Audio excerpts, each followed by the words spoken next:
Hey guys, welcome back to Basics with Babish, where this week I'm a little under the weather, but that's not gonna stop me from teaching you how to make bread. A process that takes little more than plain old flour and turns it into something delicious you can actually eat. Let's get down to basics.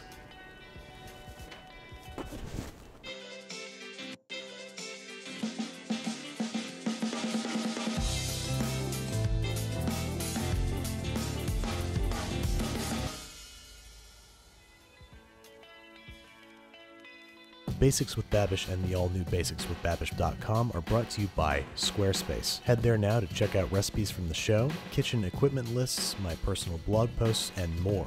Get 10% off your first Squarespace order with offer code BABISH. Whether you need a domain, website, or online store, make your next move with Squarespace. Alright, so we're going to start off with Jim Leahy's now famous no-knead bread technique. This is going to start with 400 grams of bread flour. Bread flour has a higher protein content and is going to help us develop better gluten in our bread. To this, we are going to add 1 gram or a quarter teaspoon of any kind of yeast, instant or active dry. We're going to whisk these together with our cute little whisk, and then we're going to add about 10 grams or 1.5 teaspoons of kosher salt. If you use table salt, keep it at 10 grams, but use more like 3/4 of a teaspoon. Then to this, we're going to add 1 1/3 cups of room temperature water. And here's where the easy part starts. We're going to gently mix the whole affair together until a rough ball of dough forms. No kneading, as they say. Cover with plastic wrap and let sit at room temperature for 12 to 24 hours, or until it looks like this. Lacy, filled with big beautiful bubbles and reeking of fermentation. And we're going to turn this out onto a very heavily floured work surface. Now in this step, we're just trying to punch it down and shape it. We're not trying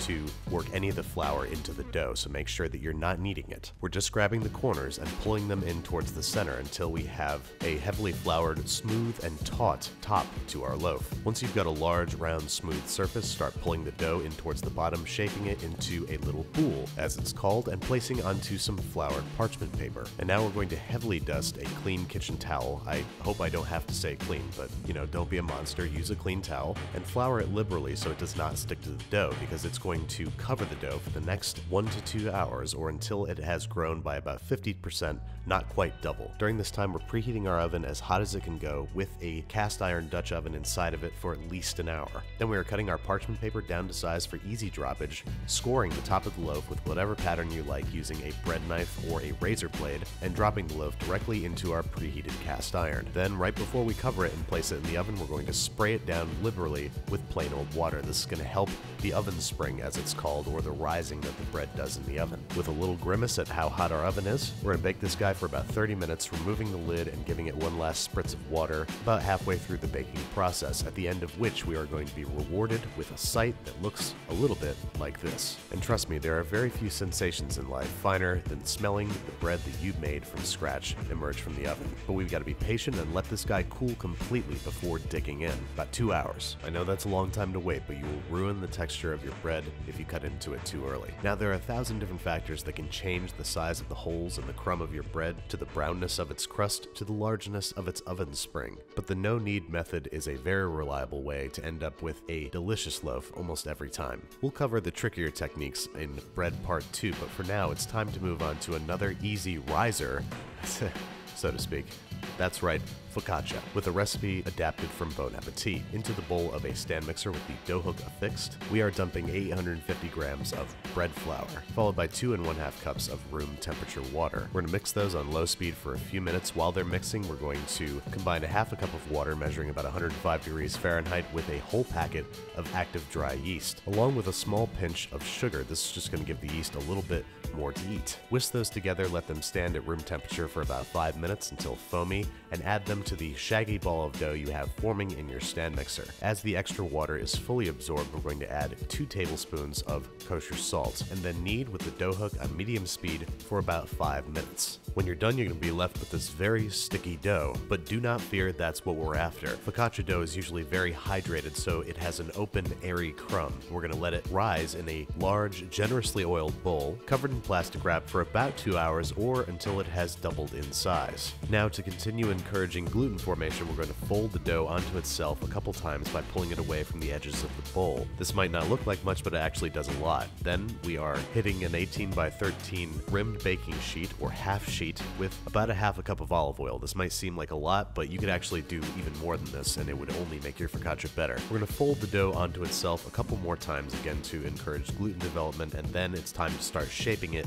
into the size of the pan. It might show some resistance and spring back on you. If it does, oil it and cover it with plastic wrap for 15 minutes to let the gluten relax. You might have to do this 1 or 2 times, but you will find by the end of this process it will easily be coaxed into the edges of the pan. Once you've got the pan filled out, it's time to generously oil the top of our dough, cover once again in plastic wrap, and ferment overnight in the fridge, about 12 hours. As you can see here, mine is really large and bubbly. I kind of over fermented it, so I'm popping bubbles and pulling it away from the sides of the pan so it doesn't stick in the oven. And then with oiled fingers, I'm placing those characteristic dimples on top of the focaccia, hitting it with a little bit of olive oil and letting it come up to room temperature under plastic wrap. About an hour. While it's doing that, we are preheating our oven again for a full hour at 450 degrees Fahrenheit. We're giving this guy one last drizzle of oil and a generous sprinkle of big flaky Malden salt and popping it in the oven for about half an hour until it looks like this. It should pull away from the pan pretty easily if you've oiled it properly. If not, just try and get under there with a sharp spatula and scrape it off. Just like our other loaf of bread, we're letting this guy cool completely on a rack about an hour and a half before finally cracking him open. First, we gotta admire it a little bit. I mean, look at it. You made this. Well, I made this, but you'll make the one that you make. And if you think about it, that's pretty cool. This stuff works great for big fat Italian sandwiches like caprese and prosciutto, eaten with cheese or meat. And it's a pretty impressive, relatively forgiving way to enter the world of bread baking, but my favorite way to eat it is with even more oil, that is cut into strips like you'd get in a restaurant and dipped into a waiting pool of extra virgin olive oil, salt, freshly ground pepper, and what the hell, some grated Parmesan cheese. I mean, we're making bread here, not zucchini noodles. We might as well do it right. So I just want to talk a little bit about designing my new website with Squarespace. They have this really intuitive, easy-to-use platform that made it super easy even for somebody like me who's never done web design ever. They have templates, they do domains, they have really good customer service. It's really an all-in-one, one-stop shop for building a really slick website, and I was really happy with the way mine came out. If you want to try it for yourself, you can start your free trial today at squarespace.com and enter offer code Babish to get 10% off your first purchase.